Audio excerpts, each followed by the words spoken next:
I recently read the Empire Trilogy by Raymond E. Feist back to back in one continuous run. The books are short enough and the story gripping enough that stopping between them never felt natural. The series begins with Daughter of the Empire, and for me, this was easily the strongest entry. It opens the world of Kelewan, a culture driven by honor, politics, and rigid tradition, and introduces Mara of the Akoma, one of the most compelling protagonists Feist ever wrote. What I loved most was how the story intertwined with the wider the Riftwar Saga without overwhelming it.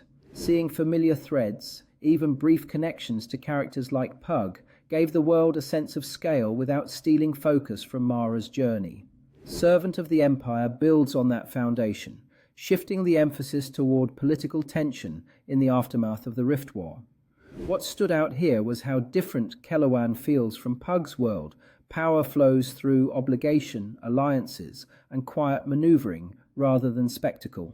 The relationship between Mara and Kevin added emotional weight. The contrast between ruler and slave, duty and intimacy, felt grounded and surprisingly tender. The final book, Mistress of the Empire, didn't land quite as strongly for me this time.